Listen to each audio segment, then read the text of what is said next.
Record हो जाएगा और फिर कैसे सेंड करना है मुझे मैं बता देता हूँ, ठीक है? Just start recording. या okay, now we go to the basic definition of bookkeeping and accountancy. We saw that recording of transactions are bookkeeping, analyzing, summarizing and accounting. Features and objectives, देखा है features and objectives पढ़ा आपने? Features and objectives, features मतलब क्या क्या होता है bookkeeping, okay? Universally same system, debit credit, common language, okay? Then documentary evidence is a must, business house records its own transactions and so on and so forth. And then objectives मतलब क्यों करना जरूरी है, why are we going to learn that? So that profit loss पता चले, asset पता चले, liability पता चले, capital पता चले, taxes कितने भरने हैं वो पता चले, कोई कोर्ट केस हो गया तो प्रॉब्लम ना हो, ओके, कंपैरिजन कर सकते हो. So all these are the advantages of maintaining record. Okay, these are the objectives.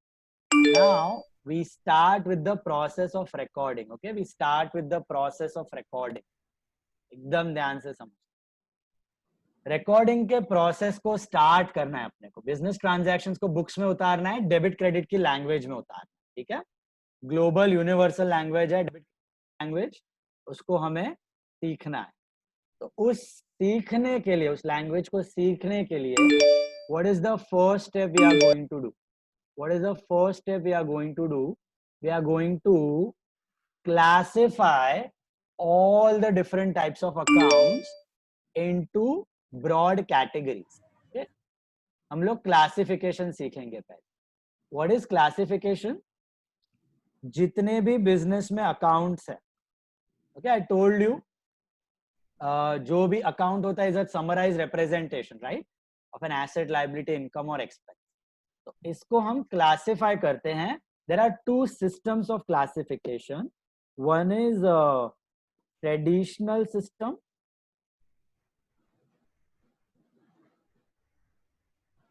Are you able to see that on the screen? One is traditional classification and one is modern classification. अब ये जो traditional classification है ये सिर्फ India में use होता है. India is a bit traditional. तो ट्रेडिशनल क्लासिफिकेशन जो है it is used only in India. No one else follows it across the globe. Okay, तो सिर्फ अपने सिलेबस में इसको डाला हुआ है, तो आपको सीखने के लिए सीखना पड़ेगा इसको.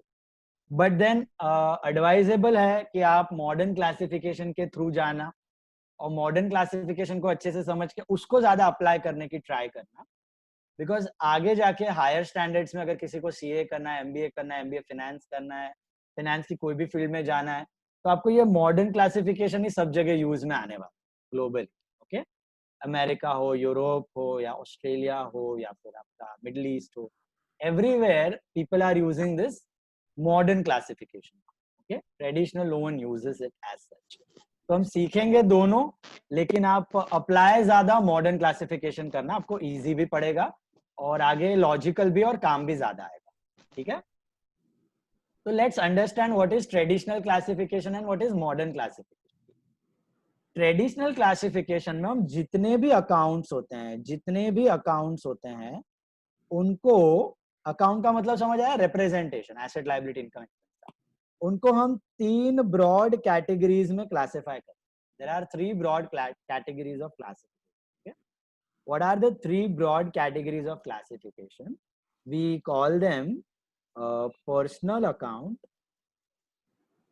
we call them personal accounts, we call them real accounts, we call them real accounts, and we call them nominal accounts. We call them nominal accounts. Okay, what are the three types of accounts over here? In the traditional classification, they are personal accounts, real accounts, and nominal accounts. Personal accounts, real accounts, and nominal accounts. Is it visible on the screen properly? Personal account, real account, and nominal account. Okay, personal accounts, real accounts, and nominal account. What all items will you classify in personal account? Okay, what all items you will classify in the personal account? So personal accounts में we shall classify, ध्यान से देखना, all the natural human beings, all the natural human beings and artificial institute, artificial institute. Okay, ये थोड़ा आपको याद रखना पड़ेगा. पर्सनल अकाउंट में क्या आता है? All the accounts of human beings and artificial institute. इसका मतलब Ajay account, Vijay account, Sanjay account, Ram account, आपने जिससे गुड्स खरीदा बेचा होगा.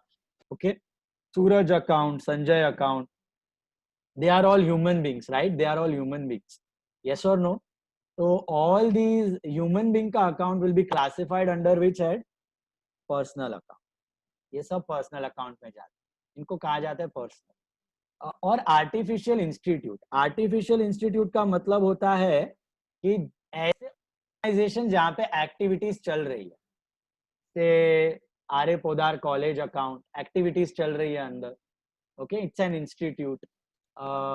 जिमखाना अकाउंट और companies account, Reliance industry account, Tata company account, या आपको कोई शॉप्स दिख रहे हैं बाहर रास्ते में, Ajay and company, Vijay and company, Raj and sons, Manoj and sons, all these things, all these names of businesses.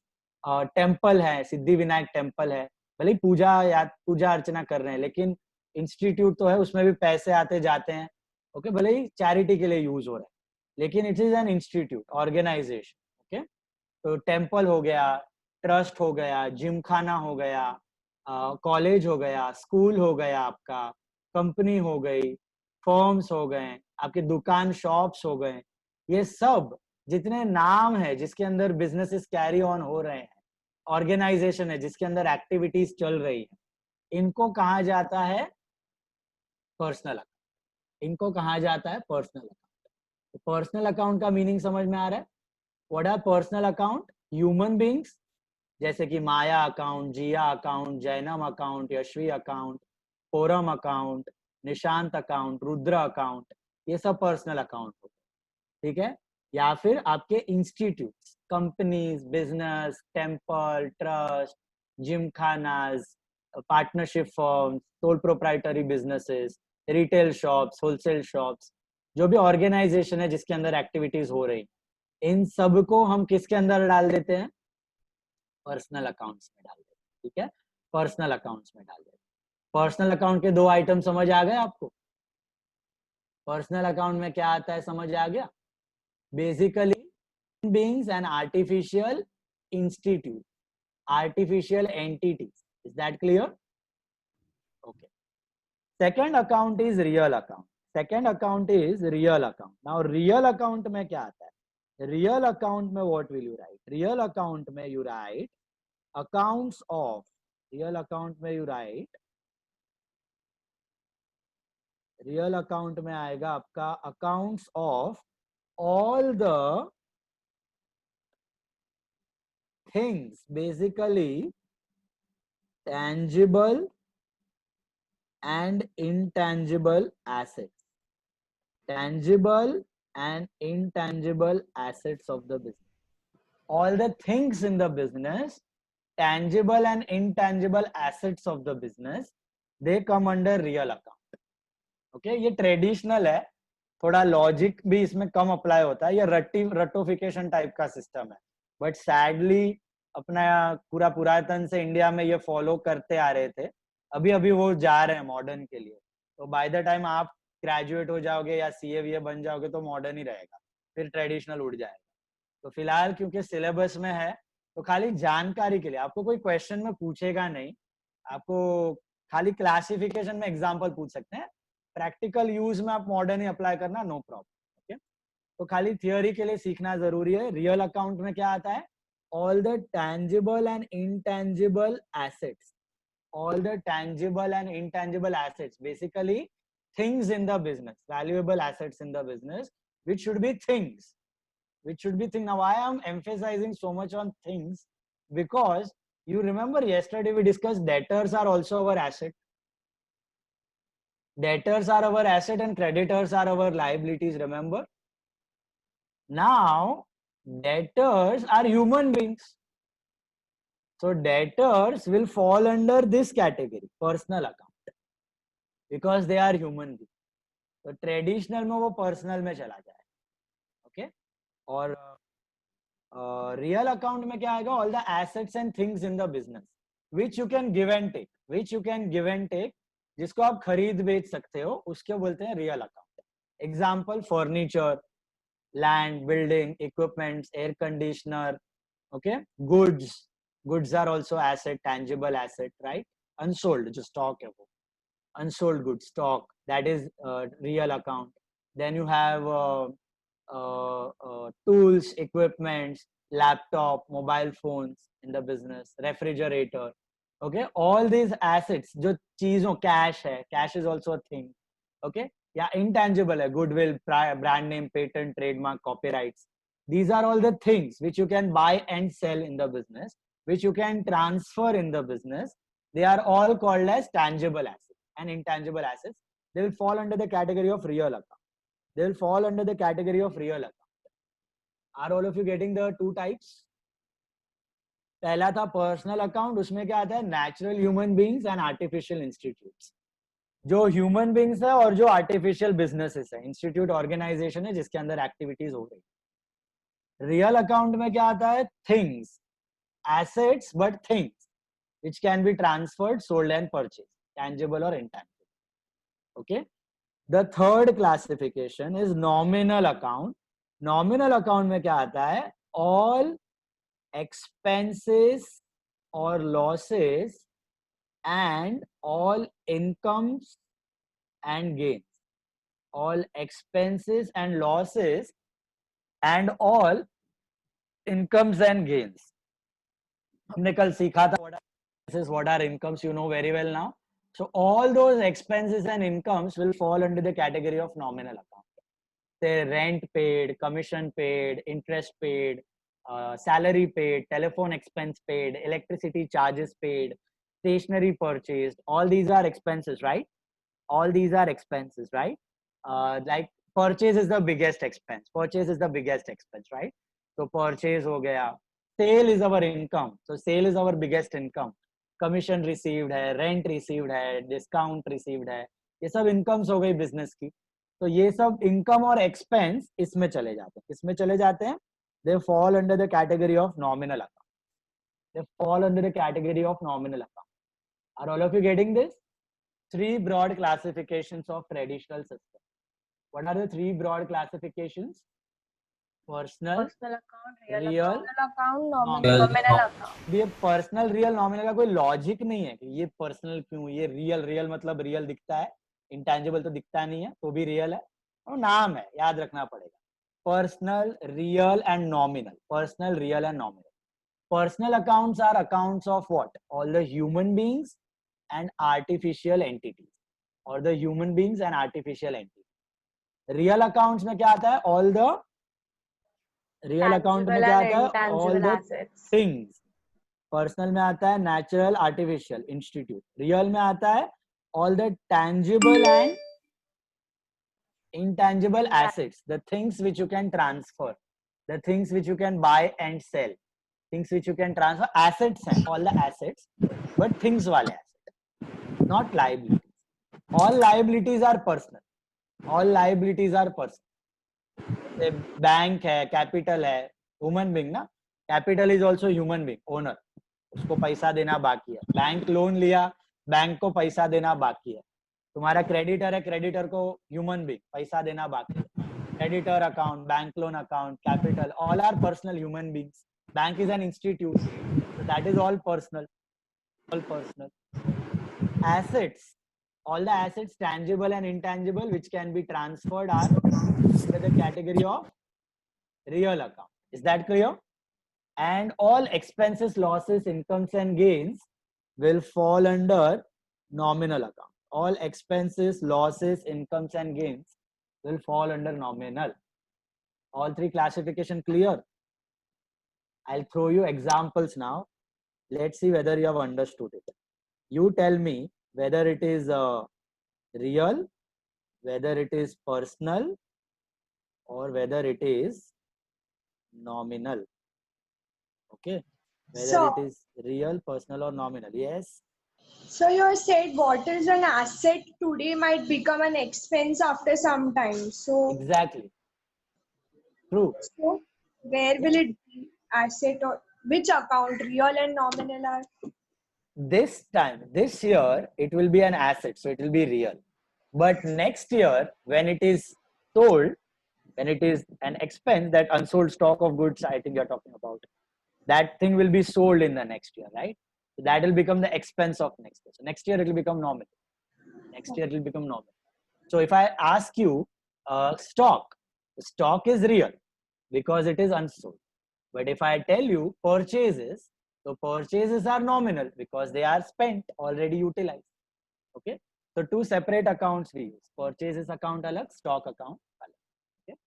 Now, I'll throw you examples one by one. You answer. Veer से start करते हैं. Tell me Ranjit account. Personal account. Personal. Hitanshi, tell me Maya's account. Personal account. Virali, tell me Arya Podar college account. Personal. Personal account. Veerti, tell me furniture account. Real account. Real account. Forum, tell me purchases account. Nominal account. Nominal. Perfect. Expense. Josh, tell me air conditioner account. Real account. Real account. Why? Because it is an asset. Tangible asset. Maya, tell me goodwill account. Goodwill account. Real account. Why? Because it is an intangible asset. Gia, tell me rent paid account. Rent paid. Nominal account. Why nominal? Because it is an expense. Expense. Jainam, tell me sales account. Sales account. Nominal account. Why? Because it is an Income. income. Yashvi, tell me Bombay Gymkhana account. Personal account. Personal account. Why? Because it is an institute. It is an institute. Kashish, tell me debtor account under traditional classification. Debtor account. Debtor account will come under personal account. Why? Because it's a human being. Perfect. Tahil, creditor account. Personal account. Personal account. Again, they are human beings. Harsh, capital account. Nominal account. Capital. Capital. Is capital your expense or loss? Capital. Capital किसको represent करता है? Owner को represent करता है ना? Owner like. Personal. Owner is a human being. So that's personal. Okay. Vora, I forgot your name. जो Vora ही बोला. Vora का नाम क्या है? Sorry. Preet Vora. Preet, tell me interest paid account. Interest paid account. Nominal. Nominal. It's an expense. Correct. Perfect. Vinisha, tell me refrigerator account. Real account. Why? It's an Asset. asset. Expense नहीं है, asset है. Refrigerator को तो रोज नहीं खरीदना. Everything rose you want to buy. Okay, refrigerator will stay in business for a long time. That's an asset, so real, tangible. Bansi Joshi, tell me land account, property account. Real account. Real, it's an asset. Okay. Amaya, tell me Nishi account. Nishi's account क्या होगा? Personal account. Personal account. Nishant, tell me stationery account क्या होगा? Stationery account. Account. Real account. Stationery is real. Are you sure? Are stationery asset? Nominal expense. हाँ. Nominal. Pencil को यार 10 साल तक तो नहीं रखोगे ना? Nominal. ये यूज कर लोगे, थ्रो कर लोगे. Pencil, pen, eraser, sharpeners, register books, all are expenses, day-to-day expenses, nominal. Palak, tell me brand name account. Real account. Why real? Because it's an intangible asset. Intangible asset. Rutwa, salaries account. Nominal account. Nominal. Why? Because salaries are expense. Okay. Income नहीं होगा अपना, salary कभी income नहीं होगा. अभी हम लोग businessman है, तो बिजनेसमैन खुद को सैलरी नहीं मिली, को सैलरी देंगे। नटू काका बागा हमारे एम्प्लॉय, जेठालाल है हम लोग, ठीक है, we are all Jethalal. So we are the owner of Gada Electronics. We are the owner of mobile electronics shop. We will be paying salary. Okay. Rudra, tell me commission received account. Commission received. Nominal account. Nominal, because it is an income. Because it is an income. Nishi, tell me building account. Real account. Real है. Building is real. Okay. Building कोई institute नहीं है. Building आपकी property, आपका fixed asset है, लंबे time तक business में रहेगा, तो that's a real account. Keerthana, Keerthana tell me wages paid. चलो wages paid. Nominal account. Nominal, why? Because they are Expense. expenses. Perfect, perfect. Next one is Pujan. Pujan, tell me transportation expense account. Real account. नहीं, nominal account. Nominal, transportation, travelling, हर साल pay करोगे, expense, nominal. Anuj, advertising, advertising,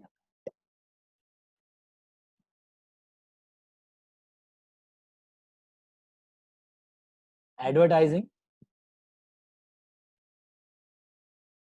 nominal. I am able to read your lips, but देखो तेरा आवाज नहीं आया। Nominal account, why nominal? Because it is expense. Yeah, every year you nominal spend it. account. Nominal, every year you spend it. Okay. Moksh, tell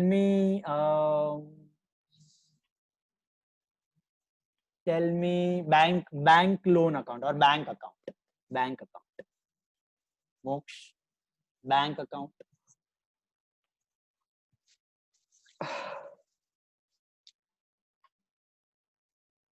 मोक्ष को क्या हो गया? उसका कनेक्शन गया। Sir, it is disconnected. या बोलो बैंक अकाउंट मोक्ष। Sir, personal account. Personal account, because bank is an institute, right? जितने भी बैंक्स आप देख रहे हो वो इंस्टीट्यूट है, इसके अंदर एक्टिविटीज कैरी ऑन हो रही है।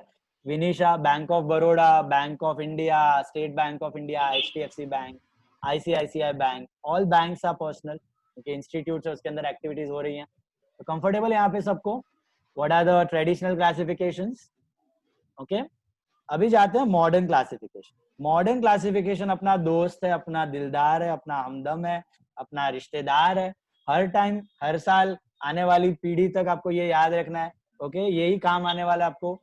Modern classification of accounts. Okay, modern classification में आप कैसे डिवाइड करते हो accounts? You divide the accounts, जो हमने ऑलरेडी सीखा हुआ है, into 4 broad categories. What are the 4 broad categories?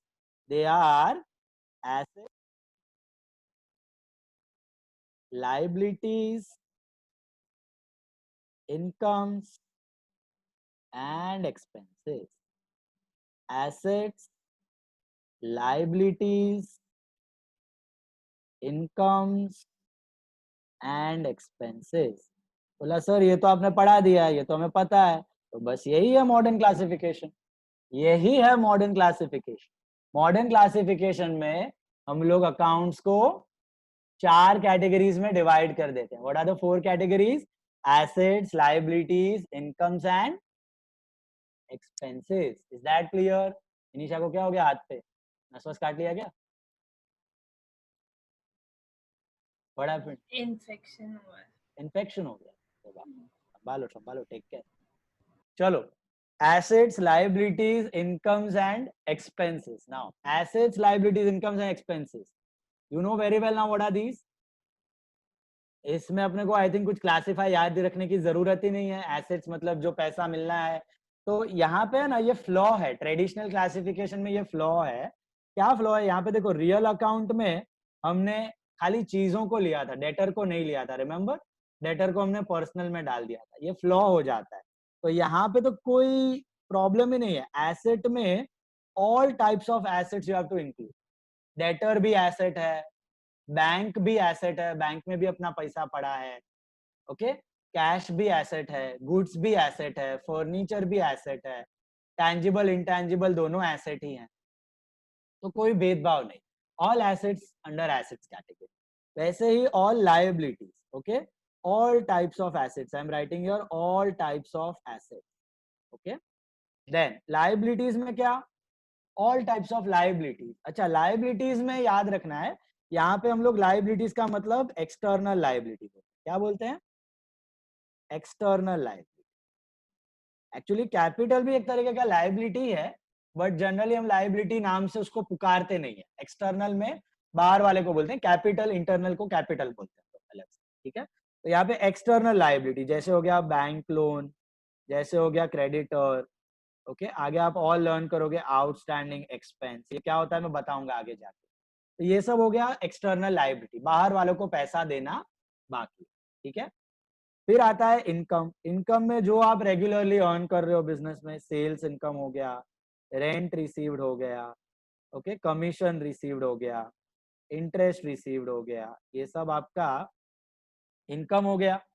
और एक्सपेंस में जो आप अच्छा हर साल पे करते हो, that is your wages, your salaries you are paying, your electricity charges, your telephone expense, all these are expense, okay. So, Yes, if we own a company, so then the CEO also takes a salary. So would that be still an expense? yes, see, company में क्या होता है, company में share holders are the owner. जैसे sole proprietary business है हमारा, जो business में उसमें एक ही ओनर है ना, उसने पैसा डाला है, राइट। ऐसे कंपनी जो है उसमें हजारों लोग पैसा डालते हैं, तब जाके उसको पैसा मिलता है, बहुत ज्यादा पैसा चाहिए। तो शेयर होल्डर जो होते हैं ना, share holder, they are the owners of the company. तो वो लोग ये मैनेजमेंट को हायर करते हैं, मैनेजिंग डायरेक्टर, सीईओ को हायर करते हैं। एक्चुअली जैसे हम लोग अपने नेताओं को हायर करते हैं ना वोट दे के, तो actually we are the real owners of democracy. That नेताज and all, they are our assistants, they are our employees, लेकिन वो लोग राजा के जैसे जीते हैं, ठीक है। Actually they are our employees, they work for us, we have given them vote, okay. So वैसे ही कंपनीज में who are the owners, the share holder, जिसने पैसा डाला है कंपनी, ठीक है। तो वो लोग रोज रोज तो हजारों जन मैनेज नहीं कर सकते कंपनी को, इट्स डिफिकल्ट। तो वो लोग अपना रिप्रेजेंटेटिव सिलेक्ट करते हैं वोटिंग करके, ऐसे ही वोट करके, उसको बोलते हैं मैनेजिंग डायरेक्टर। तो managing director is an employee of the business. Jethalal is the share holder and managing director is Nattu Kaka and बागा। तो वो काम करता है, उसको सैलरी देते हैं हम, ऐसा चीज समझ में आ गया। तो उसको सैलरी मिल रही है तो वो ओनर नहीं है, वो एम्प्लॉय ही है, ठीक है। अब मुकेश अंबानी का एग्जांपल थोड़ा अलग है। मुकेश अंबानी में क्या होता है, Mukesh Ambani is a family owned business, उसमें मेजॉरिटी शेयर होल्डिंग वो मुकेश अंबानी के पास ही है, तो वो ही सबसे बड़ा शेयर होल्डर है और वो ही एमडी है, मैनेजिंग डायरेक्टर। तो उसमें ओनर भी वही है और खुद को सैलरी भी दे रहा है। सैलरी दे रहा है तो वो बिजनेस का एक्सपेंस ही है, बिजनेस के लिए it is still an expense, okay. तो always think from the business point of view. Business कैसे देखेगा, मुकेश अंबानी ने मुझे पैसा दिया, वो कैपिटल, वो अलग है। और मुकेश अंबानी को मैं सैलरी दे रहा हूँ काम करने की, वो एमडी के तौर पे दे रहा हूँ, एम्प्लॉय के तौर पे दे रहा हूँ। तो that's our expense, that's our salary. Is that clear? Sir बोल। क्रेडिटर का तो 1 महीने में पैसा देना पड़ता है, तो वो एक्सपेंस में आएगा ना? नहीं, देखो वंस अगेन, एक्सपेंस और लायबिलिटी में क्या फर्क है। एक्सपेंस इनकर हो चुका है और लायबिलिटी मतलब देनी बाकी है। कुछ देनी बाकी है तो वो एक्सपेंस नहीं है, देनी बाकी है तो वो liability. I will give you an example. तुमने इस साल गुड्स खरीदे हैं 50,000 रुपीज, तो परचेज आपका एक्सपेंस हो गया, ओके। परचेज आपका एक्सपेंस हो गया। अगर आपने कैश परचेज किया होता तो परचेज एक्सपेंस हुआ और कैश चला गया, इमीडिएटली गया, एसेट कम हो गया, बराबर। तो परचेज एक्सपेंस और कैश एसेट कम हो गया, ऐसे दिखाओ। बट अगर आप पेंडिंग रखते हो, मतलब आप इस साल 50,000 का गुड्स खरीद लिया, पैसे दिए नहीं है, देने बाकी, तो परचेज इज एक्सपेंस, वो इनकर हुआ, बट पैसा देना बाकी है। क्या देना बाकी है? पैसा देना बाकी है, राइट। वो आपने 2-3 महीने बाद दिया या नेक्स्ट ईयर दिया क्रेडिटर को, 1 साल के अंदर दे दिया, बट देना बाकी है। अगर पेंडिंग रखा है तो वो पेंडिंग अमाउंट को हम लायबिलिटी, तो एक्सपेंस इनकर हो चुका है, यूज हो चुका है। Liability is related to money. If you pay the amount immediately, it's no more a liability. If you are keeping it pending, it is a liability. तो liability it doesn't mean that it is your expense. Liability खाली इतना बताता है कि आपने पैसे दे दिए हैं कि देने बाकी, वो मनी कंपोनेंट से रिलेट करता है। ये हम आगे अक्रूवल कंसेप्ट समझेंगे तभी और डिटेल में आपको समझ आ जाएगा ये अक्रूवल कंसेप्ट क्या होता है ना, उससे रिलेट करता है। एंटिटी कंसेप्ट आपने सीखा ना, अभी अक्रूवल कंसेप्ट एक और है, that time will go in detail with this. जो पेंडिंग अमाउंट है वो क्यों होता है और क्या लायबिलिटी होता है। ओके, अभी ये 4 क्लासिफिकेशन पे फोकस रखना। ये 4 क्लासिफिकेशन समझ आ रहा है आपको? एसेट, लायबिलिटी, इनकम, एक्सपेंस का मॉडर्न क्लासिफिकेशन। इसमें 2 और आइटम्स वी ऐड, इसमें 2 more items we add, capital and drawing. Capital and drawings ये 2 ही आइटम है इसमें, और ये है ना अलग ही रखा जाता है। जैसे मैंने आपको बताया लायबिलिटी में कौन सी लायबिलिटी देखनी है आपको, एक्सटर्नल की इंटरनल? एक्सटर्नल। लायबिलिटी में you see the external liability. तो इंटरनल लायबिलिटी के लिए अलग है कैपिटल, अलग classification, classification number 5 and classification number 6, capital और ड्राइंग। कैपिटल और ड्राइंग्स को कोई इस कैटेगरी में नहीं डाला है, we haven't put it any asset liability के कैटेगरी में, उसको अलग ही रखा है। कैपिटल मतलब ओनर लाया और ड्राइंग मतलब ओनर लेके गया, ओनर को अलग ही रखा। ओके, तो मॉडर्न क्लासिफिकेशन में बेसिकली 4 ही है, asset, liability, income and expense. जो लायबिलिटी का इंटरनल लायबिलिटी था उसको तोड़ के अलग बता रहे हैं, कैपिटल और ड्राइंग। लाया तो कैपिटल, लेके गया तो ड्राइंग। इसमें 2 ही अकाउंट अलग से। कैपिटल और ड्राइंग में और कुछ नहीं है, खाली कैपिटल और ड्राइंग से। ओके, क्योंकि वो इंटरनल है, उसको हम लायबिलिटी नहीं बोलते हैं। लायबिलिटी किसको बोलते हैं? नाम खाली जनरली लायबिलिटी किसको बोलते हैं? एक्सटर्नल लायबिलिटी को। एक्सटर्नल लायबिलिटी को वी कॉल लायबिलिटी, इंटरनल को we generally call capital. Understood? So modern classification, how many items, how many ways you classify the modern items into? 6. Assets, liabilities, expense, incomes, capital and drawing. Capital and drawing. Is that clear? अच्छा, इसमें classify करना किसी को problem आ रहा है कि कौन सी चीज कहाँ पे जाएगी? अभी जो मैंने एग्जांपल्स बताया आपको उसमें कुछ देना बाकी है, एक्सटर्नल है लायबिलिटी, इनकर हो गया, यूज हो गया एक्सपेंस, बराबर। हर साल अर्न कर रहे हो वो इनकम, और टैंजिबल, इंटैंजिबल, डेटर, बैंक, सब asset, all types of asset, बराबर है। ये हुआ आपका मॉडर्न क्लासिफिकेशन। तो first step in recording the transaction is classification. Okay, first step in recording the transaction is classification. तो there is a list given to you behind, एक बड़ी सी 154 आइटम्स, 155 आइटम्स की लिस्ट है। Can you all see that in the sheet? 155 items. This is an exhaustive list. आपको आगे problems में जो भी आएंगे अकाउंट, वो यहीं से आने वाले। तो अगर आपको ये लिस्ट आ गई तो आप कोई भी ट्रांजैक्शन को किधर से भी कैसे भी रिकॉर्ड कर सको, कोई प्रॉब्लम नहीं है। तो ये लिस्ट अच्छे से समझनी जरूरी है, इसको क्लासिफाई करना है अपने को by both the ways, modern as well as traditional, modern में भी और ट्रेडिशनल में। Okay okay, can anyone tell me, Kashish you tell me, traditional classification में क्या टाइप्स होते हैं?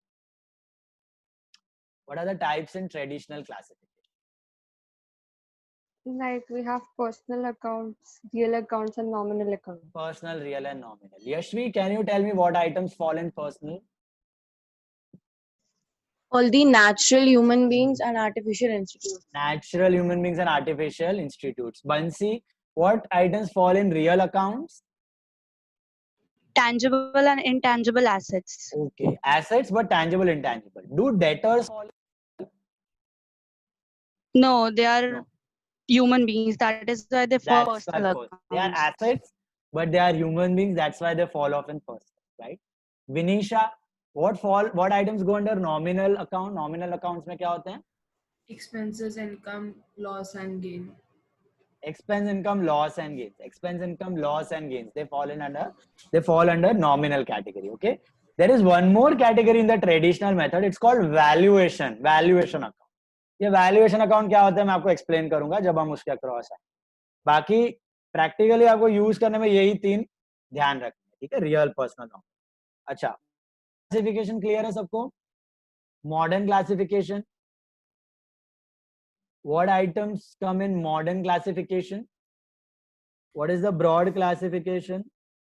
It is assets, liabilities, incomes, and expenses, right? Assets, liabilities, incomes, and expenses. That's what is your modern classification. Now you have a list. Ask yourself, be very sure. We'll go a bit slow, no problem. But एक बार अगर list अच्छे से जम गई तो आगे जाके कोई भी प्रॉब्लम में यही अकाउंट घूम फिर के आएंगे आपको. ओके, ट्रेडिंग बिजनेस में जनरली ये सब अकाउंट्स आपको दिखते हैं.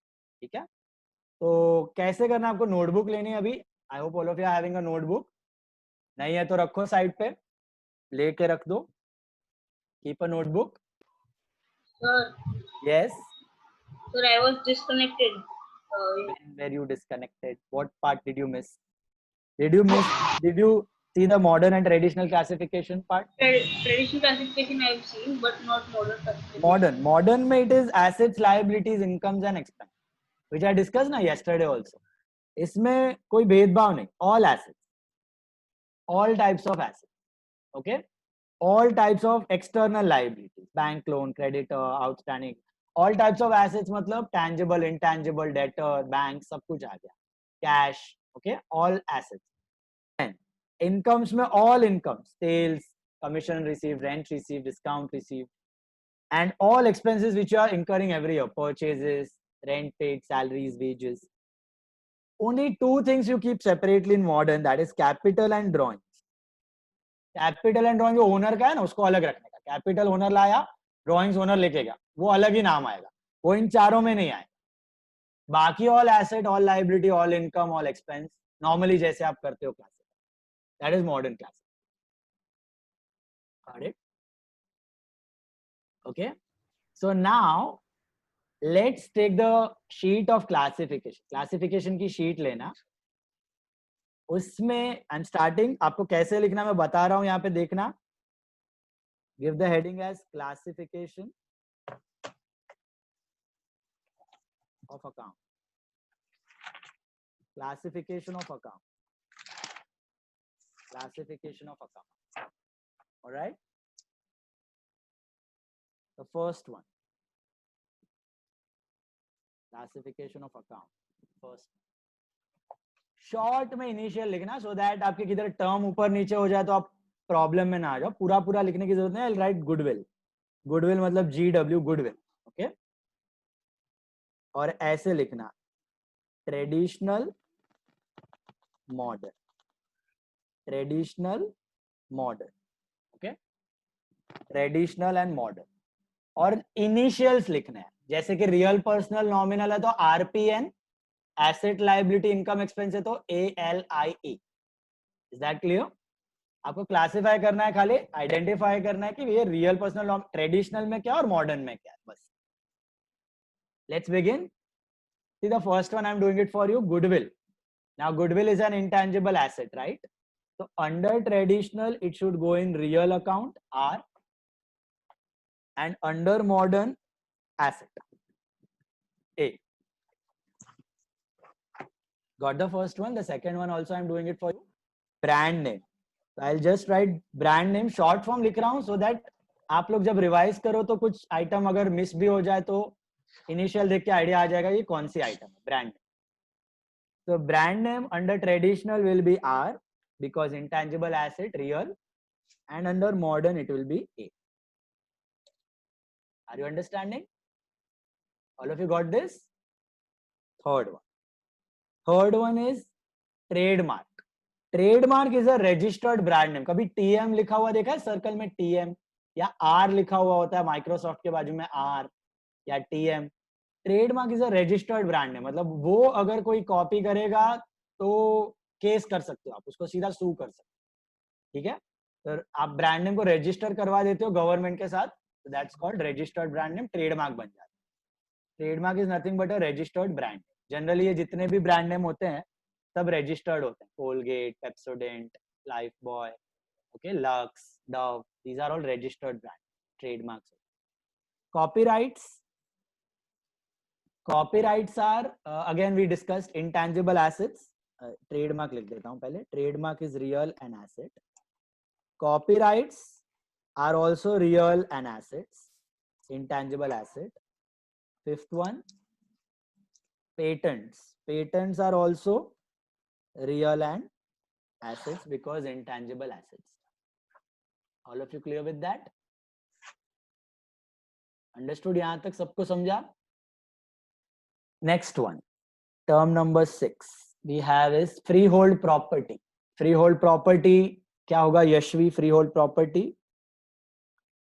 यशवी जी, यशवी का नेट गया है. बंसी, tell me what is freehold property? In traditional, it would be real account, Yes, and in modern, it would be asset. asset. Freehold property is an asset. Okay, हम लोग own करते हैं property. Land, building, property is our asset. Got it? Seventh one, we have leasehold property. What is the difference between freehold property and leasehold property? Freehold मतलब क्या? हमने पूरा पैसा दिया और हमने खरीद लिया, वो freehold property. Leasehold मतलब हमने खरीद लिया लेकिन हम इंस्टॉलमेंट में पे कर रहे हैं. लीज पे लिया है, पार्ट्स में पे कर रहे हैं. ठीक है? तो आप इंस्टॉलमेंट में खरीदते हो ना, washing machine, mobile phone, microwaves, वैसे आपने प्रॉपर्टी लीज पे खरीदी है, इंस्टॉलमेंट में खरीदी है, तो उसमें आप पार्ट्स में पे करो, इसमें आप टोटल पे हो, कुछ फर्क नहीं पड़ता, आप ही ओनर हो दोनों के. तो that is your asset. Leasehold property बोलो या फ्री होल्ड प्रॉपर्टी बोलो, both are real and asset. Are you getting this? Anyone who is not understanding what I am writing बोलना. ये क्या लिखा है? टीएम, पैट, आर ए, समझ आ रहा है ना? पक्का. ग्रीक लैटिन का नया नया लेटर्स नहीं इन्वेंट कर रहा हूं मैं, अपना क्लासिफिकेशन चालू है यहाँ पे. ठीक है? Okay, please ask if you have any doubt. Then चलो नेक्स्ट वन, 8th वाला is land and building. Virali, land and building क्या होगा आपका? Real and asset. Perfect, real and asset. 9th one is plant and machinery. Plant and machinery. Sahil, what should be plant and machinery? Sir, it is real and asset. Perfect, real and asset. 10th one, mostly जितने asset है ना सब real है, exceptions खाली वो debtor और bank, दो ही है जो एसेट होके पर्सनल होता है. जनरली बाकी सब एसेट रियल होता है. Then we have furniture and fixture. Furniture and fixture ये भी रियल एंड एसेट है. Furniture and fixture is also real and asset. बराबर है. Then we have fittings. Fittings का मतलब क्या होता है, पता है किसी को? फिटिंग्स, फिटिंग्स का मतलब जो पंखा लटक रहा है, तो आपके ट्यूबलाइट्स तो चलो अंदर पट्टी होता है जो ट्यूबलाइट का, वायरिंग होता है, कंसील वायरिंग होता है. ओके, प्लम्बिंग्स होता है, फिर आपका ये झूमर वगैरह कुछ होता है, शैंडिलियर किधर किधर, they all fall under fittings. They all fall under fittings.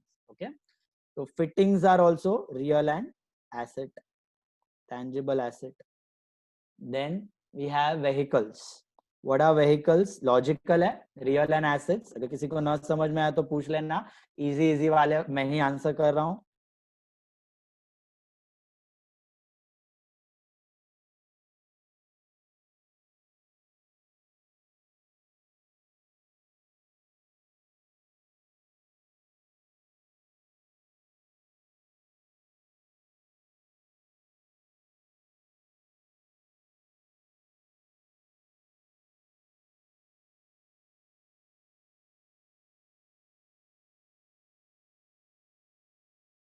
And all. Then we have typewriter. अभी तो चला गया है, पहले था टाइपराइटर कंप्यूटर से आने से पहले, बट आपका अकाउंट्स में चल रहा है ये पुराने सिस्टम में. Typewriter is also real and asset. Okay, you might have seen typewriter at least. Sir, yeah. Sir, 15 equipment है. 15 Equipment है. equipment है. Typewriter. 13th was tools. Okay, 13th was tools. Just 13th was tools. Tools is real and asset. Big tools. 14th is loose tools. Real and asset. 15th is equipment. 15th is equipment. That is also real and asset. and 16th was computer. Computer is also real and asset. Okay, fixed asset. Typewriter. 17th is typewriter. That is also real and asset. That is also real and asset. Got it, all of you? Then 18th one is investments. अभी देखो investment का मतलब क्या है? इधर आके देखते हैं बैलेंस शीट. कहाँ गया? ये रहा. मेरा कैश है मेरे पास 11,65,000. What is cash? What is cash? Asset. Cash is asset. Agree? अभी इन्वेस्टमेंट का मतलब क्या होता है? आपका बिजनेस तो चल रहा है अच्छे से, ओके? बिजनेस में कैश पड़ा हुआ है, तो मुझे एक बात सोच के बताना, कैश को ऐसे ही रखोगे तो अच्छा है कि कहीं इन्वेस्ट करोगे तो अच्छा है? इन्वेस्ट करोगे. बिजनेस के लिए तो यूज करना ही है, गुड्स खरीदने बेचने के लिए आपको कैश चाहिए. सरप्लस पड़ा हुआ है. अभी ये 11,65,000 में मेरे को लगता है 5 लाख रुपया सरप्लस है. 5 लाख रुपया एक्स्ट्रा पड़ा हुआ है, तो मेरे को अभी कम से कम 1 साल के लिए तो जरूरत नहीं पड़ेगा, 1-2 साल के लिए चलेगा मेरे को. 5 लाख रुपया कैश में ना हुआ तो या तो मैं उसको घर पे लेके जाऊं, पर्सनल वापर डालूं, एंजॉय करूं, हॉलिडे मनाऊं, या तो मैं उसको यहाँ पे बिजनेस में कहीं इन्वेस्ट कर दूं. इन्वेस्ट करने से क्या फायदा होता है? मल्टीप्लाइज और इंक्रीज रिटर्न. Money grows. अच्छा, कहाँ आप इन्वेस्ट कर सकते हो पता है आपको? Where you can invest your money? Property. Property, you can invest in property. Yes. Share market, you can buy shares, right? Gold. You can buy mutual funds. You can buy gold. You can buy gold, right? FD. और FD, किसी ने बोला FD fix deposit में invest कर सकते हो, आपको interest मिलेगा. सॉरी, सेविंग्स है ना, वो जनरली ओनर करता है. बिजनेस का बैंक अकाउंट करंट अकाउंट होता है, वो मैं बताऊंगा अभी आएंगे कभी. सेविंग्स अकाउंट बिजनेस ओपन नहीं करता है, बिजनेस हमेशा करंट अकाउंट ओपन करेगा. Okay, will learn about the different types of accounts. तो सेविंग्स में क्या है, 2-3% ही मिलता है, उसमें इन्वेस्ट करके सेंस नहीं बनता. एटलीस्ट 6-7% इंटरेस्ट मिले आपको तो वो थोड़ा सेंस बनता है. ओके, तो FD होता है, फिक्स डिपॉजिट होता है, शेयर्स होते हैं, किसी ने बोला प्रॉपर्टी होता है, गोल्ड होता है. ओके, तो यहाँ पे हम लोग जब इन्वेस्टमेंट्स की बात करते हैं तो गोल्ड प्रॉपर्टी वो सब मत कंसिडर करना, फाइनेंशियल इन्वेस्टमेंट देखना. फाइनेंशियल जो आपको इंटरेस्ट या डिविडेंड देते हैं. क्या देते हैं आपको? इंटरेस्ट या डिविडेंड देते हैं. तो आप FD में इन्वेस्ट करो तो आपको इंटरेस्ट मिलेगा, आप शेयर्स में इन्वेस्ट करो तो आपको डिविडेंड मिलेगा, आप बॉन्ड्स में इन्वेस्ट कर सकते हो. किसी ने सुना है bonds? Anyone knows what are bonds? Government of India bonds? Anyone? देखो, बॉन्ड्स का मतलब क्या होता है, जैसे FD में आप बैंक में डालते हो ना पैसे, फिक्स डिपॉजिट, बैंक आपको इंटरेस्ट देगा. वैसे बॉन्ड्स में आप गवर्नमेंट को पैसा देते हो, वो गवर्नमेंट वो पैसा ब्रिज बनाने में, डैम्स बनाने में यूज करता है और आपको इंटरेस्ट देता है. ओके, तो जैसे आपसे टैक्सेस लेता है और वो ब्रिज डैम बनाता है, जैसे कभी कम पड़ गया पैसा तो बॉन्ड्स इश्यू करता है. तो आप बॉन्ड्स में इन्वेस्ट कर सकते हो और आपको गवर्नमेंट ऑफ इंडिया से इंटरेस्ट मिलेगा, वो आपका इनकम होता है. ठीक है, अपने बिजनेस का इनकम होता है, और गवर्नमेंट वो पैसा डैम्स, रोड्स, ब्रिजेस बनाने में यूज करेगा. Is that clear? तो bonds are also a type of investment. Bonds are also a type of investment. उसके बाद होता है डिबेंचर्स. उसके बाद होता है डिबेंचर्स. डिबेंचर्स क्या होता है, सुना है किसी ने डिबेंचर्स? शेयर सुना है? शेयर्स. तो जैसा शेयर्स होता है ना, अभी मेरे पास रिलायंस, मेरे को रिलायंस के शेयर्स खरीदने हैं, तो रिलायंस का शेयर प्राइस चल रहा है अराउंड 1800 रुपीज. तो अगर मैं रिलायंस के शेयर खरीदता हूं तो I am a share holder of Reliance. I am a share holder. Okay, तो जब आप शेयर्स में इन्वेस्ट करोगे तो आपको डिविडेंड मिलता है. क्या मिलता है? डिविडेंड. हर साल कंपनी आपको डिविडेंड देगा, जो प्रॉफिट कमाएगा ना उसका थोड़ा पार्ट आपको देगा डिविडेंड. ओके, लेकिन आप जब डिबेंचर्स में इन्वेस्ट करोगे, रिलायंस के डिबेंचर्स भी होते हैं, रिलायंस के डिबेंचर्स भी होते हैं. ठीक है, डिबेंचर्स में आप इन्वेस्ट करोगे तो आपको डिविडेंड नहीं मिलेगा, आपको इंटरेस्ट मिलेगा. आपको क्या मिलेगा? इंटरेस्ट. अब दोनों में फर्क क्या है? फर्क ये है कि इंटरेस्ट हमेशा फिक्स होता है. इंटरेस्ट हमेशा फिक्स मिलता है, 8% तो हर साल 8% मिलेगा। मतलब आपने 1 लाख रुपीस का डिबेंचर खरीदा है तो 8% 8,000 रुपीज मिलेगा आपको हर साल। रिलायंस कंपनी आपको देगी 8,000, okay. Interest like FD fix रहेगा। बट अगर आप शेयर्स में इन्वेस्ट करोगे तो यू विल गेट डिविडेंड। अभी dividend is not fixed, company ज्यादा प्रॉफिट करेगा तो ज्यादा डिविडेंड मिलेगा, कभी 8%, कभी 10%, कभी 15%, कभी 20%। लेकिन जब कम प्रॉफिट करेगी ना तो कम डिविडेंड मिलेगा, 2%, 3%, 4%, या ना भी मिले, ऐसा भी हो सकता है, ओके। तो dividend is fluctuating and interest is fixed. Dividend किस पे मिलता है आपको? शेयर्स पे मिलता है। और इंटरेस्ट किस पे मिलता है आपको? डिबेंचर्स पे मिलता है। दोनों में फर्क समझा? या हम डिटेल में और आगे 12th स्टैंडर्ड में आपको ये चैप्टर्स है शेयर्स और डिबेंचर्स के, तब सीखेंगे। तो फिलहाल what are the different types of investment? Different types of investment. Number 1 fixed deposit, bank में पैसा रखो इंटरेस्ट मिलेगा। नंबर 2 शेयर्स, शेयर्स में इन्वेस्ट करो डिविडेंड मिलेगा। नंबर 3 बॉन्ड्स, गवर्नमेंट को पैसा दो इंटरेस्ट मिलेगा। नंबर 4 डिबेंचर्स, कंपनी को पैसा दो इंटरेस्ट मिलेगा। Is that clear? अच्छा, अभी ये सभी इन्वेस्टमेंट्स बिजनेस में क्या होंगे? अभी समझो मेरे को 5 लाख का एफडी बनाना है। यहाँ पे आपके सामने बैलेंस शीट है, मेरे को लगता है 5 लाख रुपए ऐसे ही स्पेयर पड़ा रहे, क्या मतलब है? Let's invest. I am buying fixed deposit of this 5 lakh. What change should I do over here? What change should I do over here? Cash देके मैं एफडी खरीद रहा हूँ, कैश बढ़ेगा कि कम होएगा? में से 5 लाख कम होएगा। कैश में से 5 लाख कम हो जाएगा। Agree all of you? तो 6,65,000 हो जाएगा कैश। एंड क्या होएगा चेंज? और एसेट्स में ही आएगा। एसेट्स में ही आएगा। क्या आ जाएगा? इन्वेस्टमेंट इन एफडी आ जाएगा। Yes. Investment in FD. So what can we conclude? All these investments are nothing but assets. All these investments are assets. बेचोगे तो पैसा मिलेगा ना। एफडी को जब भी तुम्हें वापस 5 लाख चाहिए, बैंक को बोलो एफडी तोड़ दो। It's called FD breaking an FD. Break an FD मतलब sell, finish it off. FD बंद करो, पैसा ले लो, तो वापस 5 लाख एफडी चला जाएगा, कैश आ जाएगा। Are you getting this? वैसे ही आप शेयर्स खरीद सकते हो। मैंने रिलायंस के आज शेयर्स खरीदे 10,000 रुपीज के, 10 दिन बाद बेच दिए। तो investments are nothing but a type of assets. Are you understanding? Are you understanding the point? What are investments?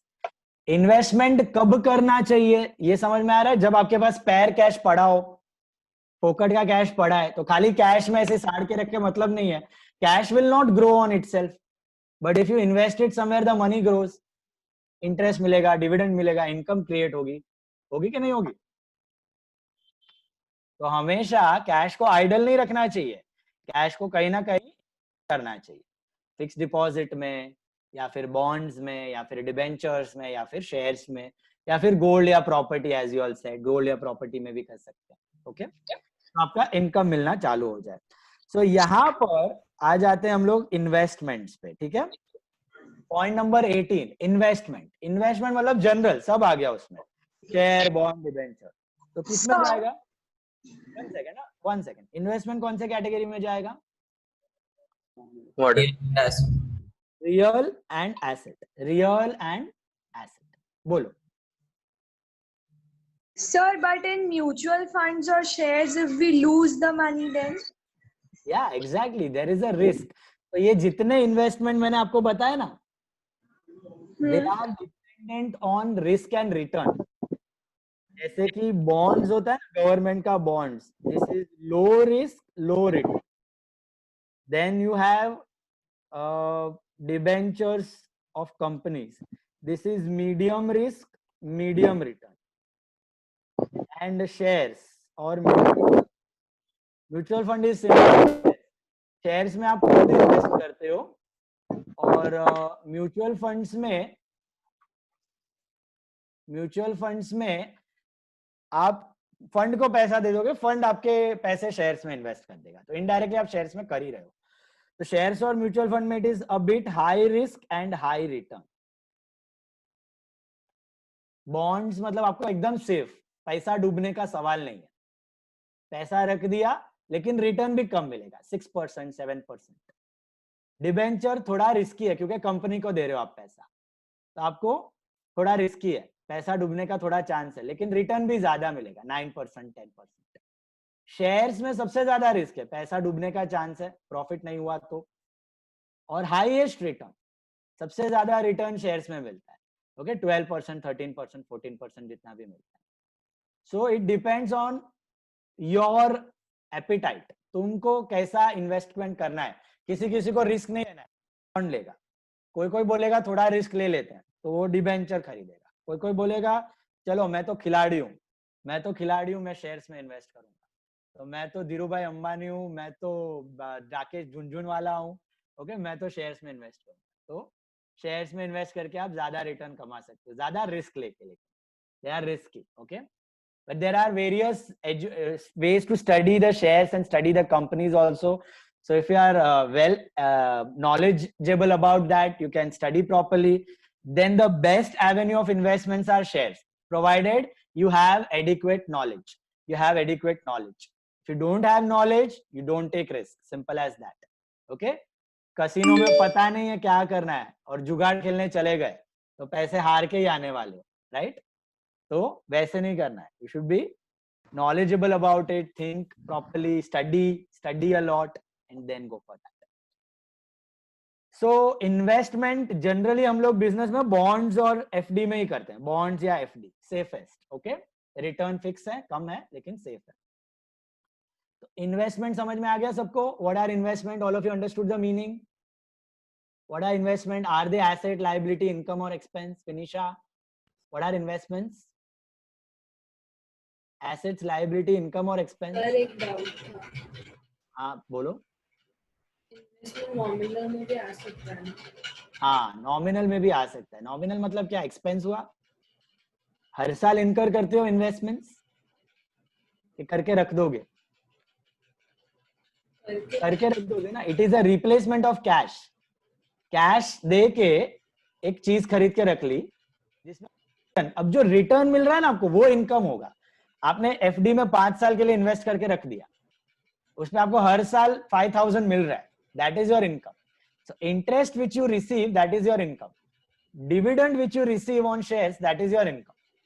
But that investment as such, how it is your expense? Is it get wiped off in 1 year?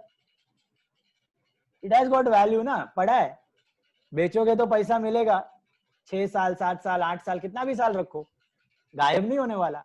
जब भी बेचोगे तब पैसा मिल जाएगा वापस. Got it? उस पे हर साल जो रिटर्न आ रहा है, इंटरेस्ट आ रहा है, डिविडेंड आ रहा है, that's your income. Interest receive, dividend receive, that's your income. Are you getting the point? So investments are not expense, investments are assets. Okay, not fixed asset, not current asset. They are called simply investments. They are neither fixed nor current. They are simply investments. The replacement of cash. Okay. Now, investments के ही आगे example दिए हुए हैं आपको. 19th one is shares. What are shares? Types of investment. So, real and asset. Correct. Securities, किधर सुना है आपने? सत्यम में नाम देखा होगा, LKP securities, angel broking securities. Okay, ये सिक्योरिटीज जनरल टर्म यूज होता है जब आप शेयर्स और बॉन्ड दोनों में इन्वेस्ट करते हो.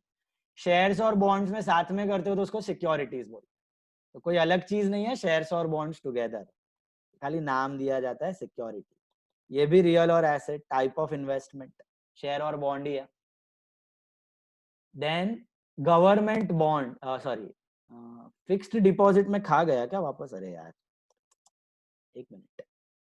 शेयर्स, सिक्योरिटी, हाँ बराबर है, sorry. Fixed deposit is also a type of investment, real है. देन गवर्नमेंट बॉन्ड्स, अभी I explain you a type of investment, government bond. Hello.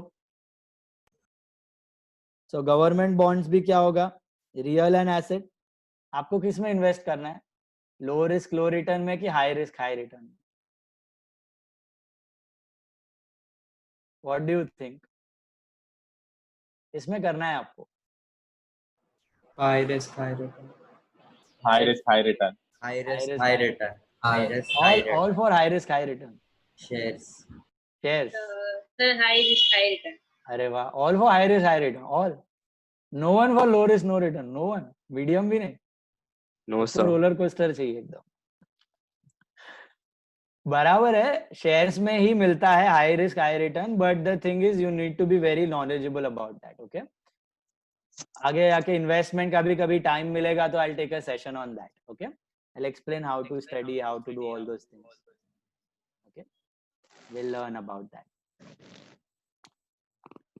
Okay, sorry, did you ask something? Anyone ask something? No. 22nd one was government bonds. 23rd one, debentures. Okay, debentures are what Type of investment. type of investment? Real and asset. Okay, real and asset. Okay, investment का है ना, main सबसे foremost, ये आपको generally मैं बता रहा हूं. इन्वेस्टमेंट, ये वर्ड का है इन्वेस्ट, वेस्ट मतलब गंजी, तो गंजी में पैसे छुपा देते थे आप पहले, उसको बोलते थे इन्वेस्ट, मतलब पैसे सेफ रखना. तो इन्वेस्टमेंट का बेसिक मीनिंग होता है to keep your money safe. Returns are secondary, keeping the money safe is a priority. Okay, तो you need your priority to be clear. आपके पैसे सेफ होने चाहिए. पैसे ही खत्म हो गए तो फिर क्या इन्वेस्ट करोगे, तंबूरा.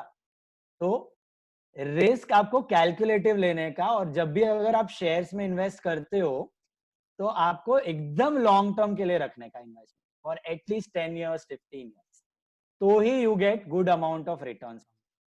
ओके, ये गुजराती लोग करता है ना, આજે લીધું કાલે વેચી દીધું, પરમ દિવસે લીધું અઠવાડિયામાં વેચી દીધું, આ ભાવ છે, શું ભાવ છે, ये कभी नहीं करने का. इसमें हमेशा पैसा डूबेगा और डूबेगा ही 100%. Okay, that's why it is high risk. But if you keep your money invested for a long period of time in good companies with knowledge, then good returns are given by shares. Okay, so investment ka goal is to keep the money safe rather than returns. Keep that in mind. Then cash. 24th is dividend. What is dividend? Just now I told you. What is dividend? Does anyone remember? उधर दिया भी है. Income from shares. दिख रहा है? अगर मैंने रिलायंस के 1 लाख के शेयर्स में आज इन्वेस्ट कर दिया, तो ये जो शेयर्स है ना, ये मेरा एसेट है, बट ये मुझे हर साल 5,000 रुपीज कमा के देगा in the form of interest, in the form of dividend. तो हर साल आई विल रिसीव 5,000. तो what is this dividend for the business? Income. So real की नॉमिनल की personal? Nominal and income, NI. It will be nominal and income. Are you all understanding? Bansi, are you understanding? Yes, sir. क्या समझ रहा है सबको? अच्छा, after answering, please go back on mute. Please go back on mute. Okay. 25th one. Dividend के बाद we have cash. What is cash? Veer, what is cash? Real and assets. Real and asset. बाकी सबको तो बेचोगे तो पैसा मिलेगा. Cash itself is an asset. We saw that. What type of asset? Current or fixed? Current or fixed asset? Current asset. Very good. Cash is a current asset. Petty cash. दिख रहा है petty cash? Small. What is petty cash? Small cash. Okay. When the business grows larger, तो वो अपने cash का 2 टुकड़ा कर देगा. Big amount for big expenses, small cash for small expenses. है वो कैश ही, खाली अलग अकाउंट बना देगा उसका. पेटी कैश. मतलब मेरे पास 5 लाख रुपया है, मैं 4 लाख रुपया कैश में दिखाऊंगा, 1 लाख रुपीज पेटी कैश. वो कैश ही है. छोटा कैश मतलब 10-20 रुपए का छुट्टा नहीं पड़ा उधर, छोटा वैल्यू का कैश है उधर, जो पेटी एक्सपेंस में आपको यूज होएगा. ओके, सो पेटी cash is also cash, so it is real and asset. Petty cash is also like cash, real and assets. 26 term tak sab clear? All of you are getting this? Any doubt till this point? Tell me. Comfortable all of you? Hello. Badhiya. Chalo, next one. 27th bank. अभी एकदम ध्यान से देखो. Bank. Bank क्या है? जिया, what do you think bank in the traditional system? Personal account. Personal. Why? Because it is an institute, right? Bank is an institute. So under traditional system, it is personal. Under traditional system, it is personal. Agree? Sir हाँ. Sir वो actually disconnect हो गया तो पेटी cash का आप क्या बोल रहे थे? पेटी कैश मतलब स्मॉल कैश. बिजनेस में 5 लाख रुपया कैश है, दैट इज एसेट. मैं 5 लाख को 2 पार्ट में डिवाइड कर देगा. 4 lakh kept for big expenses, asset, and 1 lakh for kept for small expense. Cash का ही डिविजन है. So cash is asset, petty cash is also asset. खाली नाम अलग देते हैं. New account. Okay. Cash is divided into 2 different accounts. Both are real and asset. Cash asset ही है. Bank is personal. ये समझ आया? Under traditional system because it is an institute. What about the modern system? Asset. Asset. Asset. क्योंकि bank में अपना पैसा पड़ा है ना. बैंक में अपना पैसा पड़ा हुआ है. तुम करंट अकाउंट, सेविंग अकाउंट खोलते हो, उसमें रखते हो ना पैसा जमा. वही पैसा है बैंक में. बैंक से पैसा लेना बाकी है. Like a debtor, it's your asset. अपना ही पैसा है उधर. Cash, bank, both are asset. 29th bank. 28th is bank loan. What is bank loan? Pujan, what is bank loan? Traditional में? Traditional.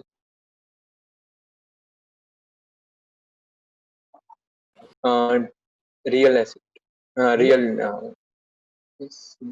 Asset है bank loan. No. Sorry. It's a liability, right?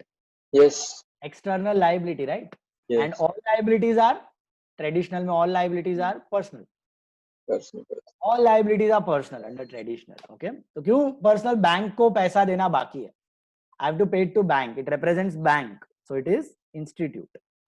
And modern में तो it's a liability. All of you know that, right? Bank loan, external liability, चुकाना बाकी है. तो personal and liability ये important items है यहाँ पे. Bank loan, bank. ओके, ये दोनों इंपॉर्टेंट है. I am just highlighting them. Then 29th bank overdraft. What is bank overdraft? Okay, now let's understand business का बैंक अकाउंट कौन सा होता है. बिजनेस का जो बैंक अकाउंट होता है उसको बोला जाता है current account. You have heard about savings account? आपके घर पे होगा सबका. All of you might be having a savings account right now in a bank, right? So savings account हम घर के यूज के लिए ओपन करते हैं, ठीक है. बट जब हम बिजनेस ओपन करते हैं तो बैंक में we do not open savings account, we open current account. We open current account. Some of you might be having also of your business. Daddy से पूछ लेना आपका. तो करंट अकाउंट आप ओपन करते हो. तो करंट अकाउंट का क्या फैसिलिटी होता है? करंट अकाउंट आपको ओवरड्राफ्ट फैसिलिटी देता है. क्या देता है? Overdraft facility. ओवरड्राफ्ट फैसिलिटी का मतलब क्या है? समझो ये मेरा करंट अकाउंट है. ओके, समझो ये मेरा करंट अकाउंट है. बैंक में करंट अकाउंट है जिसमें आई हैव डिपॉजिटेड से 20,000 रुपीज. 20,000 रुपए मेरे पड़े हुए हैं उसमें. तो बिजनेस में कैश था, कैश कम हुआ और बैंक आ गया. यहाँ पे बता देता हूं मैं आपको. कहाँ गया? ये रहा. ओके, मैंने बैंक अकाउंट ओपन किया, मैंने कैश कम किया 20,000, तो कैश हो गया 6,45,000 और मैंने यहाँ पे बता दिया bank account. Bank is my asset 20,000. Bank is my asset 20,000. This is called normal bank balance, जो आपका सेविंग्स अकाउंट में होता है. अपने बैंक में कितना पैसा है? 20,000. ये समझ में आ गया? This is our asset. अपने को जब चाहिए निकाल सकते हैं हम लोग. Viti, are you understanding? So this is our bank account. All of you pay attention now. Okay. Current account में क्या फैसिलिटी होता है? Overdraft facility. ओवरड्राफ्ट फैसिलिटी का मतलब, देखो आपके सेविंग्स अकाउंट में 25,000 रुपए हैं, आपके सेविंग्स अकाउंट में 25,000 है, तो आप मैक्सिमम कितना निकाल सकते हो? 25,000. जीरो कर सकते हो उसको. बराबर है, उससे ज्यादा तो निकाल नहीं सकते क्योंकि बैंक में है ही नहीं पैसे, करेक्ट और नो? लेकिन करंट अकाउंट में ऐसा कर सकते हो। करंट अकाउंट में बैंक फैसिलिटी देगा, आपको बोलेगा कि आपके अकाउंट में 20,000 है और आपको सडनली कोई क्रेडिटर आ गया पैसे मांगने, उसको आपको चुकाने 50,000 रुपीज। कितने चुकाने? 50,000। तो बैंक बोलेगा आप निकालो, 20 निकाल लो, ऊपर से 30 हम देते हैं आपको। 20 आप निकाल लो, ऊपर से 30 हम आपको दे देंगे, आप 50,000 निकाल लो। तो एक्स्ट्रा अमाउंट भी आप विड्रॉ कर सकते हो, over and above your limit. That extra amount which you withdraw is called bank overdraft.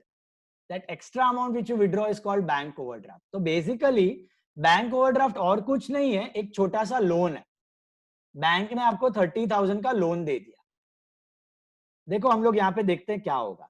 मेरे बैंक में कितने पैसे हैं? 20,000 रुपए। मेरे बैंक में 20,000 रुपए हैं, तो चलो मैं 20,000 खाली कर देता हूं। तो बैंक खाली हो गया, पैसे निकाल लिए, तो यहाँ पे कैश वापस बढ़ जाएगा, 6,65,000 हो जाएगा। अग्री? और 30 चाहिए ना, तो बैंक बोला टेंशन मतलब हम आपको ओवरड्राफ्ट देते हैं। तो जैसे हमने बैंक लोन लिया हुआ है लायबिलिटी, वैसे यहाँ पे आता है बैंक ओवरड्राफ्ट। यहाँ पे आता है बैंक ओवरड्राफ्ट 30,000 और मेरा कैश अभी बढ़ के हो जाएगा 6,95,000। सो मेरे को चाहिए थे 20, लेकिन अभी कितने मिल गए? 50,000 मिल गए ना, कैश बढ़ गया ना। लेकिन बैंक ओवरड्राफ्ट आ गया। What is this bank overdraft? Liability of loan, like a loan. But is it a long term loan, 10 साल वाला लोन की short term loan? Short term loan. ये तो मैं बोलूंगा बैंक को अभी 2-3 महीने में क्रेडिट डेटर से पैसा आएगा, मैं आपको चुका दूंगा। तो शॉर्ट टर्म में जब हम लोन लेते हैं ना, उसको ओवरड्राफ्ट बोलते हैं। और ये फैसिलिटी होती है जो सिर्फ कौन से अकाउंट होल्डर को मिलती है? बताऊं? Current account. सेविंग्स अकाउंट वाले को ये फैसिलिटी नहीं मिलती। कल उठ के बैंक में मत चले जाना, मेरा सेविंग अकाउंट है, मुझे 1 लाख रुपए का ओवरड्राफ्ट बोलेगा, नहीं मिलने वाला। सेविंग्स अकाउंट को कोई ओवरड्राफ्ट फैसिलिटी मिलता नहीं है। इसीलिए बिजनेस वाले लोग करंट अकाउंट ओपन करते हैं, क्योंकि पता होता है बिजनेस में कौन कभी कुछ पैसा मांगने आ जाए, कभी ज्यादा पैसे दे देने पड़े, तो बैंक अपने को लटकाएगा नहीं, बैंक अपने को फैसिलिटी दे देगा। Is that clear? This facility is given. So, sir, if for example a person does not have a business but is doing job and so can he open a current account? Yes. You can. So, open still. on what basis the bank will allow him to open?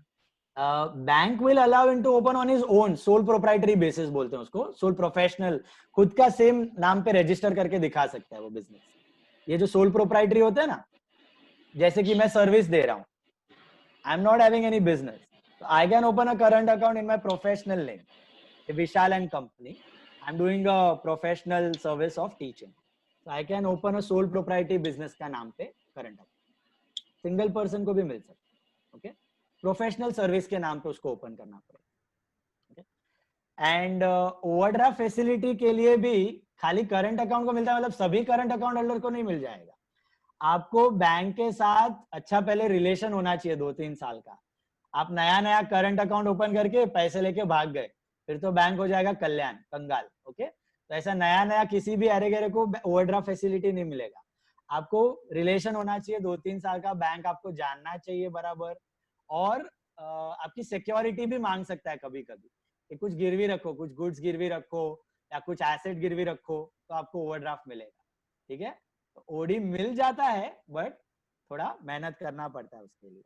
तो overdraft is a liability, short term liability और long term liability. Short. Current No, I had a question. current liability. Within a year you'll have to repay that, okay? Loan if you take, you have to repay after long time. Overdraft you have to repay within a year. So that's overdraft. तो अभी सोच के बताना, दिमाग लगा के बताना, traditional में किसमें जाएगा? Personal. No. All liabilities are personal. All liabilities are personal. Remember, again it represents bank. Bank को पैसा देना बाकी है, institute. बैंक को पैसा देना बाकी है, institute. And modern में liability. समझ आया ये बात? Yes, बताओ। In bank overdraft, the interest rate is charged at a higher value than bank loan, right? Right, bank overdraft पे जनरली इंटरेस्ट रेट भी ज्यादा रहता है क्योंकि शॉर्ट टर्म है ना. जितना आपका लोन शॉर्ट टर्म का है ना उतना इंटरेस्ट ज्यादा रहेगा. जितना लंबे टाइम का लोन है उतना इंटरेस्ट कम रहेगा. क्यों, समझ में आया? क्योंकि आप लंबे टाइम तक दे रहे हो ना तो थोड़ा इंटरेस्ट कम कर देगा. अब लंबे टाइम तक इंटरेस्ट चुका रहे हो तो रिड्यूस द रेट. बट आप छोटे टाइम का लोन ले रहे हो तो छोटे टाइम का लोन में रिस्क भी ज्यादा होता है. पैसा कोई लेके भाग गया तो पीछे पड़ना भी मुश्किल है, छोटा अमाउंट है. ओके, इसके लिए इंटरेस्ट रेट ज्यादा होता है. करेक्ट है. ओके, लॉन्ग टर्म जितना लंबा लोन है, आपने 10 साल का लोन लिया है आपको 8% इंटरेस्ट चार्ज करेगा. आपने 20 इयर्स का लोन लिया आपको 7% इंटरेस्ट चार्ज करेगा. लोन जितना लंबा इंटरेस्ट रेट उतना कम, ये लंबे टाइम तक आप पे करते हो. Then 30th one, bank charges. अभी बताना बैंक चार्जेस. कभी किसी किसी ने क्यूरियोसिटी से पासबुक उठा के देखी है आपने? चार्जेस कटे हुए रहते हैं हर 3 महीने 6 महीने बैंक चार्जेस. तो बैंक आपसे चार्जेस काट लेता है क्योंकि आपका अकाउंट मेंटेन कर रहा है ना वो. So that's your expense. Her 3 month 6 months you पे. तो कैन यू थिंक क्या होगा ट्रेडिशनल में? ये नॉमिनल. और मॉडर्न में Expenses. expenses are nominal. Understood? Yeah. Bank charges. Okay. 31st. We'll do till 40 and then we'll wind up. Okay. 31st. Bank commission. Bank commission is what? Again, expense. You pay ना loan sanction करवाने के लिए आप कभी commission देते हो bank agents को. That's your expense. Okay. So bank charges, bank commission दोनों अपना expense है. So nominal and expense. Nominal and expense. Bank charges, bank commission. Goods का मतलब होता है स्टॉक. वापस रिपीट किया हुआ है 32 33. 32 and 33 both are same. Goods बोलो या स्टॉक बोलो. Unsold goods lying in the business बताया था ना, स्टॉक. ट्रेडिशनल में क्या होगा? रियल होगा. एसेट है. मॉडर्न में Asset. ट्रेडिशनल में रियल और मॉडर्न में asset. Okay. 32 and 33. 34th one is purchase. 34th one is purchase. 34th one is purchase. Who will answer this? Maya, what is purchase in traditional? It is an expense, so Right. nominal. Perfect. Traditional में nominal और modern में expense. Okay. Biggest expense for the business. Hope all of you are clear in that. Understood properly. Josh, the next item we have is purchase returns. Can you think and on the same lines apply the logic? What are purchase returns? Purchase returns क्या होगा? Sir, nominal. Nominal. Yes, nominal. Perfect. And expense या income? Income. Like an income. क्योंकि आपने suppose 1 lakh का goods purchase किया, उसमें से 10,000 का डिफेक्टिव निकला तो आपने उसको रिटर्न कर दिया. तो जो परचेज किया 1 लाख वो एक्सपेंस, लेकिन जो 10,000 रिटर्न किया वो एक्सपेंस को बढ़ाएगा और कि कम करेगा? कम करेगा ना. अभी परचेज 10,000 हो जाएगा. Got it? So it is nominal and reduction of expense. Exactly income नहीं है बट एक्सपेंस को कम करता है. I am writing here E minus. Expense को कम करता है. रिडक्शन ऑफ एक्सपेंस, एक्सपेंस को कम करता है. Is that clear? Like an income but not exactly income. क्यों नॉट एग्जैक्टली इनकम? समझ आया? एक्सपेंस को कम कर देगा. 1 लाख का गुड्स खरीदा, 20,000 का रिटर्न किया तो एक्सपेंस कम हो गया ना 20 से. अभी आपका एक्सपेंस 80,000 है. Then similarly 36th one is sales. 36th one is sales. Sales क्या होगा? Sales are nominal and income. Nominal and income, right? We know this. Anyone any difficulty in this? Okay. And 37th is sales returns.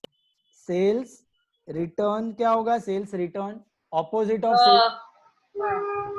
Nominal I minus. Nominal but I minus. I minus. जैसे हमने cell किया 2 लाख का, उसमें से defective निकला, उसने return कर दिया, तो हमारी कम हो जाएगी, इनकम कम हो जाएगी, right? That is sales return. Comfortable all four? Purchase sale, purchase return, sales return, पक्का समझ में आ गया? Okay. 38th one is debtor. What are debtor? Under traditional. Traditional में पर्सनल. क्यों personal? Because they are human being. Human being. And modern में Assets. Modern में assets. ये इंपॉर्टेंट है डेटर. और 39th is creditor, I think. या creditor भी traditional में क्या होगा तो Personal. पर्सनल, और मॉडर्न में क्या होगा तो Liability. Liability. Okay, as I told you, all liabilities are personal. No two thoughts about it. All liabilities are personal. So ये debtor और ये creditor. Okay. एक personal और asset, एक real और personal और liability. Personal और asset, personal और liability. Then 40th the last term, capital.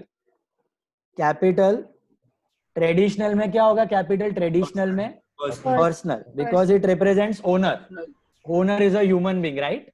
Owner is a human being. तो capital and drawings both owner को रिप्रेजेंट करते हैं. Owner human being, personal. What in the modern concept? Liability.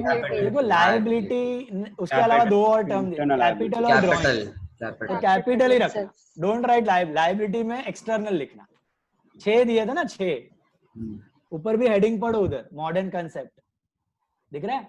Assets, liability, expense, income, capital and drawings.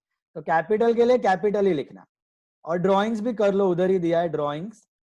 Drawings का क्या होगा traditional में? Personal. Personal होगा. Drawings का पर्सनल होगा. Forum are you understanding? Personal. Capital मतलब ओनर को देना बाकी है. ड्राइंग्स मतलब ओनर लेके गया, negative capital. Both represent owner.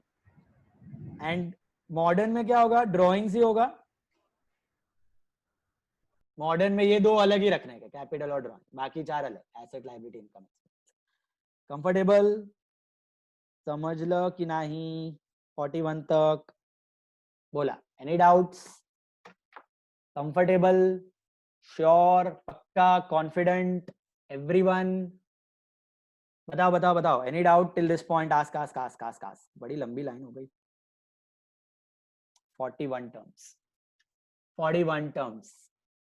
Okay. अभी आपको रिवाइज करना है. आज का जो हमने क्लासिफिकेशन डिस्कस किया उसका पीछे दिया हुआ है. ओके. वैल्यूएशन मैंने नहीं समझा है, वैल्यूएशन आपको समझाऊंगा मैं. वैल्यूएशन ट्रेडिशनल वाले में आता है, खाली छोटा सा पार्ट है. मेनली यही 3 है: real, personal, nominal. Real, personal, nominal clear? Human beings, institutes, expense, income in nominal, and real में assets, tangible and intangible. Modern तो किया है assets, liability, income, expense and capital, drawings अलग अलग. रिवाइज करना. फर्स्ट 41 टर्म्स रिवाइज करना. And homework है आपका, पहला होमवर्क दे रहा हूं. ओके. ध्यान से देखना. क्या पढ़ना है आपको? टर्म नंबर 42 खाली बता दो मेरे को. 42 ओरली बता दो. क्या होगा 42? Indian railways. Personal. पर्सनल होगा in the traditional one. Modern में क्या होगा? Assets.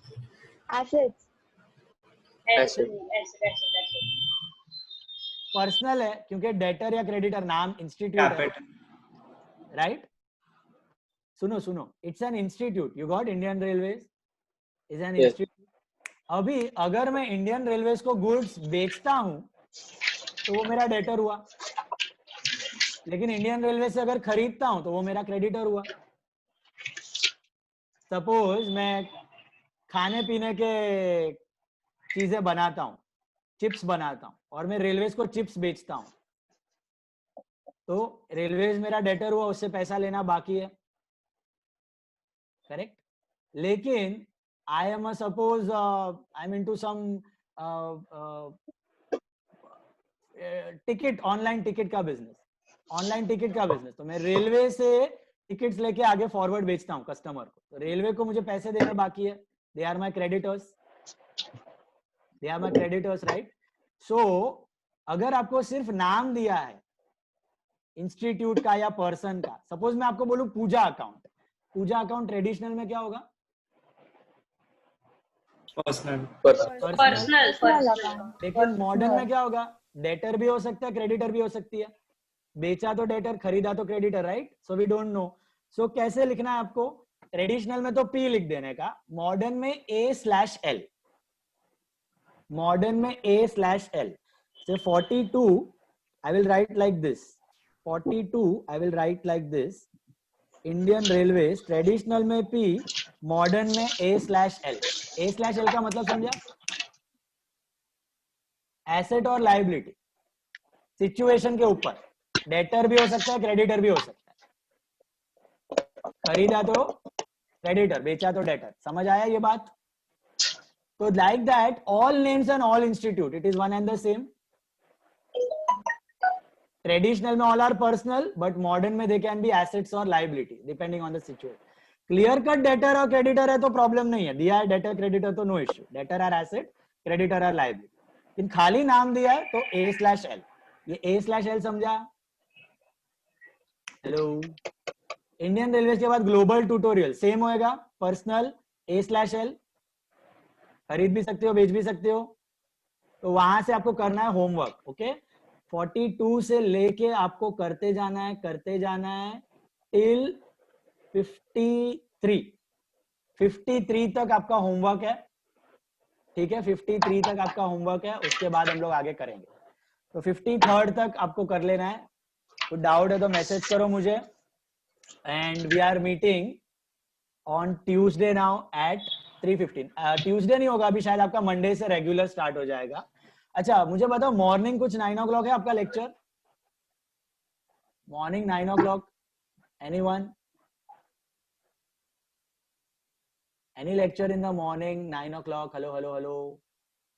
No one? Acha, at evening 6 p.m. Anyone? Any lecture clashing at evening 6 p.m.? We have Rajiv. 6:30 Rajiv.